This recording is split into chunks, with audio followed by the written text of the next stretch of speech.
Olá você, amigos e amigas que acompanham o canal do FH, Conhecendo a Amazônia. Aqui nós estamos na Amazônia, seja no Rio Negro, no Rio Amazonas, Solimões, Rio Purus, Madeira, Juruá, Tapajós. O meio de transporte mais usado é a canoa, é a voadeira, é a canoa feita de madeira, com motorzinho de popa, ou de alumínio, canoa de alumínio com motor de popa, transportando famílias, transportando mercadorias, transportando a produção dos nossos amigos. Assim nós aproveitamos as cheias dos rios para irmos mais longe, locais onde durante o verão a gente anda na praia, anda a pé. No inverno a gente tem mais espaço para se deslocar de voadeira, de canoa, a remo ou a motor, mas aumenta o local, a área para você andar de motor e diminui os espaços para você caminhar. Vários lugares são alagados, criando a mata de Igapó, e você ou anda de canoa ou fica em casa ilhado. Você amarra a sua canoa no esteio da casa e assim é a vida do ribeirinho, das famílias que moram nessa região. É uma região de muita preservação, onde não podemos fazer muita coisa. Poucas áreas da Amazônia, por exemplo, são liberadas para o pasto, para a criação de gado, de animais diversos, e de plantações, de grandes plantações como soja, arroz, tudo mais. Na maioria das regiões da Amazônia, a gente precisa, como eu estava falando, preservar. Por isso, nem todas as atividades são permitidas. Então, você pode pescar, quem mora na comunidade, tem a época de pescar para vender, tem a época em que alguns tipos de peixes não podem ser pescados, na época do defeso, na época da desova. Então, quem está aqui está cheio de restrições. Por isso, a Amazônia precisa de incentivos, precisa de ajuda financeira para que possamos viver com dignidade e, ao mesmo tempo, preservar a floresta e evitar o desmatamento. A Zona Franca de Manaus ela é fundamental nesse ponto, porque muitas famílias que estavam no interior tendo que desmatar para sobreviver, vieram para a cidade e trabalhar nas fábricas, nas montadoras de moto, de aparelhos eletroeletrônicos, e isso foi suficiente por preservar por mais de 30 anos a floresta amazônica. A população cresce, em torno de 25 milhões de brasileiros moram aqui, em toda a Amazônia legal, né, incluindo aí os estados de Mato Grosso, Acre, Rondônia, Roraima, Amazonas, Amapá e Pará, e precisam de um incentivo, de um apoio para permanecer preservando a Amazônia. Ninguém melhor do que o amazônida, do que o filho da Amazônia, para saber preservá-la. Aqui nós sabemos tirar tudo da floresta, seja para vestir, para se alimentar, para fazer moradia. Mas a partir do momento que temos rendas de outras formas, não tiramos a madeira, não tiramos a envira, nem a palha e nem fazemos a extração ilegal de peixes, de animais silvestres da floresta para o nosso sustento. Então, toda essa população que está aqui precisa de apoio para continuar preservando a Amazônia. Então, aqui mais um pouco para vocês dos nossos rios, aqui o Rio Purus, os deslocamentos na época da cheia, e chove muito aqui no Amazonas, por exemplo, nos meses de outubro, novembro, dezembro, janeiro e fevereiro é muita chuva. Em outras regiões, como Roraima, por exemplo, a chuva começa no mês de julho. Aqui você está vendo os nossos lagos cheios, os quelônios aproveitando o sol. Animais de sangue frio precisam de sol, como os jacarés, né? Algumas cobras e os quelônios, eles precisam tomar sol para melhorar o seu metabolismo. Então aqui eles se sentem seguros. Por quê? Porque não estão mais sendo agredidos, não estão mais sendo capturados, porque nesse momento existe um equilíbrio entre o apoio recebido pela Amazônia e a população que aqui mora, podendo se alimentar de outras formas, podendo comprar comida nas vilas, nas cidades, nos comércios e preservando os nossos animais, a nossa fauna, a nossa flora. Aqui numa região onde já é possível pescar, né, para se alimentar, o pescador vai ali, pega o seu peixe, o suficiente para o seu sustento, tudo de forma legal.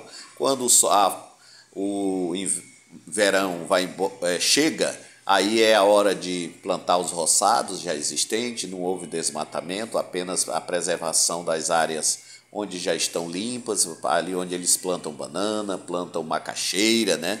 Para fazer a sua farinha, para comer uma macaxeira no café da manhã, macaxeira frita, cozida, fazendo bolo, pé de moleque. E o Amazônida aprendeu com a cultura indígena, ele vai arrancando um pé de mandioca e já deixa ele plantado novamente para a preservação, para a continuidade da cultura de macaxeira. Nunca se acaba. Então aqui está o sol e a plantação, né? Onde antes não tinha, o rio subia e cobria tudo, agora no verão já é possível plantar. Nos roçados de terra firme como esse aqui, a produção é permanente, como eu falei, você arranca um pé e já planta outro no mesmo lugar, tira as batatas e planta o pé, e assim você tem a continuidade, né, da sua cultura de mandioca.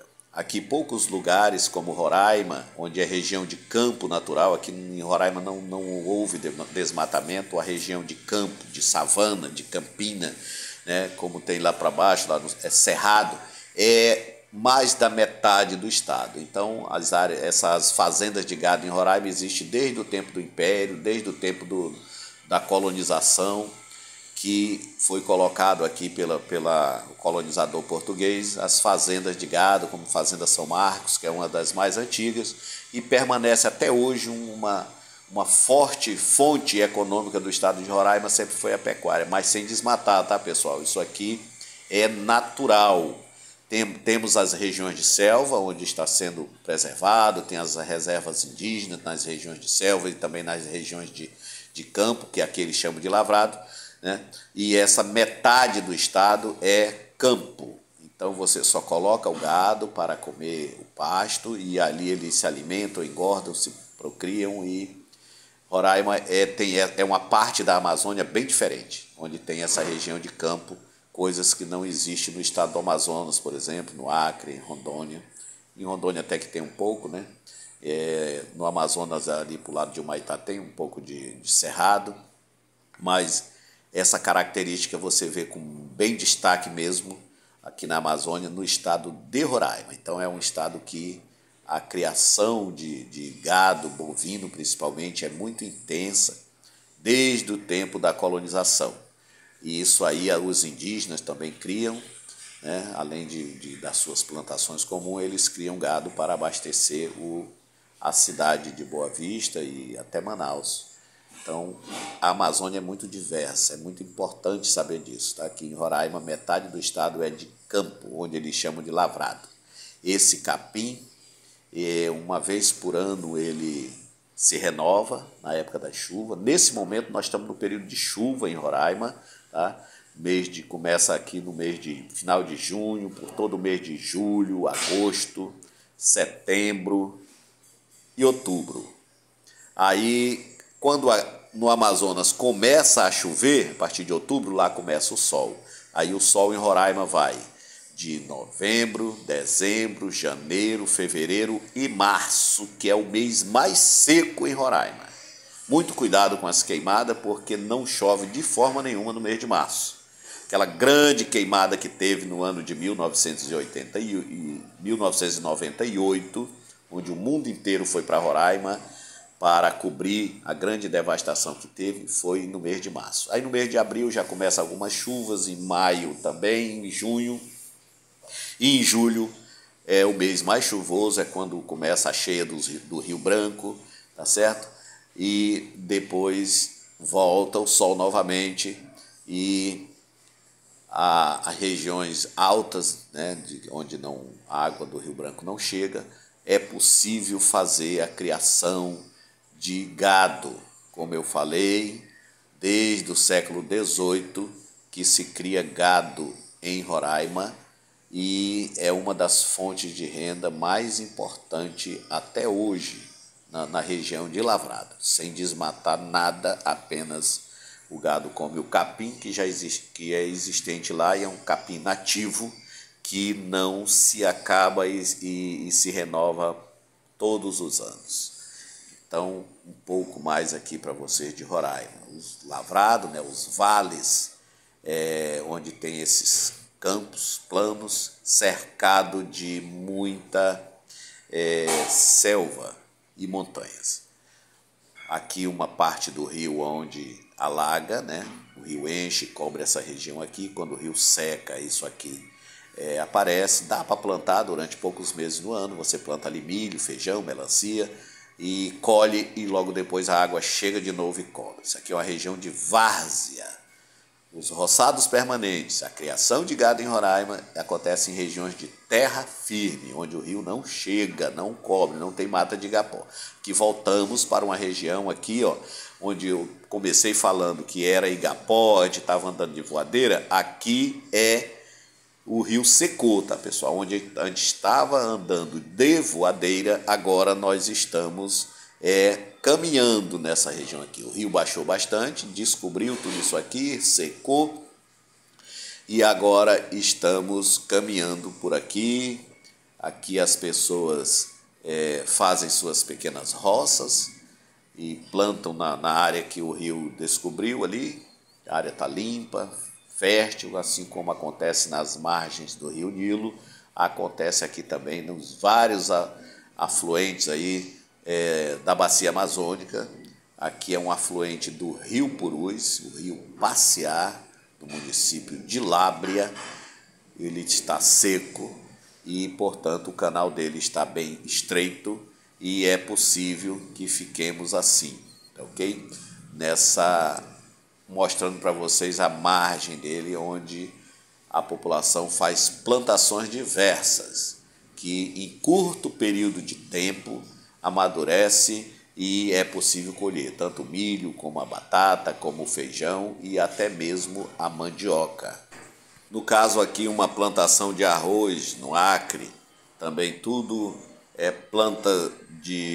plantação de subsistência, né? A famosa agricultura familiar. Mas nos meses muito secos temos que ter cuidado com as queimadas, que às vezes por qualquer motivo, né, pega fogo, aqui no Amazonas, principalmente nos meses de agosto. Então a população daqui tem todo um cuidado, fica bastante atenta para que isso não venha a acontecer, né? De modo que em Roraima é nos meses de março, aqui é no mês de agosto, no Acre e no sul do Amazonas também o mês de agosto é um mês muito seco. Então temos toda uma preocupação para que o fogo não se alastre pela região, pelas áreas de plantação, de criação e de floresta nativa. Então temos muito cuidado. Isso aqui é um exemplo que aconteceu alguns anos atrás e isso hoje em dia a população é muito mais consciente, de modo que isso não acontece mais. Tá certo, pessoal? O sol é quente nesses meses aqui na Amazônia, é úmido e seco, é úmido e muito quente. Em Roraima, como eu falei, é um pouco mais ventilado, nos meses de março, que é o mês mais seco, mas a partir de outubro já é seco. Tá? Isso aí é o sol aqui na região de Roraima. E no Amazonas o nosso mês de agosto é o pior mês. mas logo depois a situação melhora, os rios começam a encher, os peixes, a pesca do peixe para a subsistência da população é liberada novamente. As pessoas aqui do Rio Negro comem muito jaraqui, que é o peixe que tem abundância. Você faz o seu piquenique nas margens dos igarapés, dos rios, faz o seu feijão, faz o seu peixe assado na brasa, de modo que o amazônida está muito acostumado a viver nessa região e sabe como ninguém preservar essa região. Ele só precisa de incentivo para que ele não fique usando mais o material da floresta para fazer sua casa e tirando tudo para a sua subsistência. As estradas que existem aqui já foram abertas há mais de 40 anos, não existe explicação para que elas não sejam asfaltadas, elas precisam ser pavimentadas e asfaltadas para que seja possível escoar a produção, para que seja possível chegar aqui mais mercadoria barata, para que as pessoas possam viver com dignidade, sem desmatar a floresta. Não precisa lotear as margens das BR, mas elas precisam ser asfaltadas, pois elas já foram abertas e elas hoje têm uma função muito importante de fazer as coisas, né, a produção ou as mercadorias chegarem aos seus destinos de forma mais barata do que pelos rios, dando a volta pelo oceano, pela ilha de Marajó, pelo Oceano Atlântico, até chegar em algum porto para que possa ser escoada para o sul, centro-sul, nordeste, enfim, centro-oeste e o restante do Brasil. E aquilo que o amazônida consome, que vem de fora, chegue de forma mais rápida e um pouco mais barata do que o transporte aéreo e marítimo e fluvial, de modo que pela estrada é mais rápido e acaba chegando para o consumidor final mais barato. Tá certo, pessoal? Então, aqui é a BR 174, que vai até a Venezuela, liga Manaus à Venezuela, cortando todo o estado de Roraima, que está com um problema, né? Está sendo pavimentado, mas a BR que mais dá problema aqui para a Amazônia é a BR-319, que liga o estado do Amazonas com o restante do Brasil. É a famosa Manaus-Porto Velho. Mas a Amazônia é principalmente o seu povo integrado com a fauna e a flora da região, então é muita cultura nordestina que chegou aqui no final do século XIX, a cultura indígena. Aqui nós fazemos quadrilha de São João, com muita festa, com muita comida típica da região, com muita dança, com muita brincadeiras entre os jovens, entre as famílias, entre os amigos.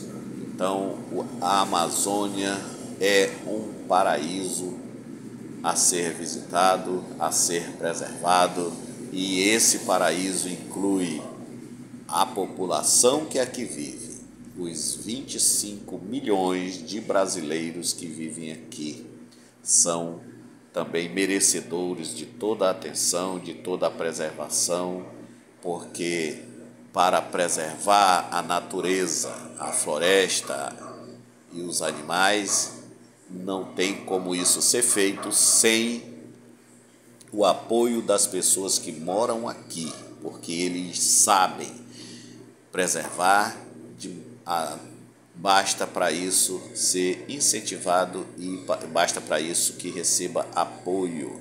E eles precisam de apoio também para viver com dignidade, criar seus filhos, educar seus filhos e possa se preparar, né, preparar gerações futuras para dar continuidade à preservação da Amazônia.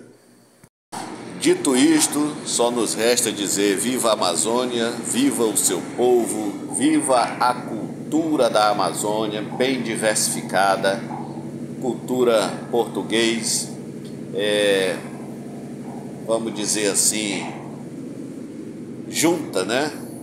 miscigenada, o sincretismo cultural, né, entre portugueses, indígenas e outras árabes, turcos, né, libaneses, que estão aqui e que praticam essa cultura até hoje, que gostam de viver aqui, que amam essa região, que amam o interior do Amazonas, a capital do Amazonas, Roraima, Acre, Rondônia, Tocantins, Mato Grosso, Pará e Amapá, de modo que o que nós precisamos aqui é só de incentivo, de respeito, de apoio, de ensinamento, que o restante a gente sabe fazer. Comidas típicas da região Nordeste, da região amazônica, tudo misturado e muito bem aproveitado por toda essa gente, por todos esses brasileiros que vivem aqui na Amazônia.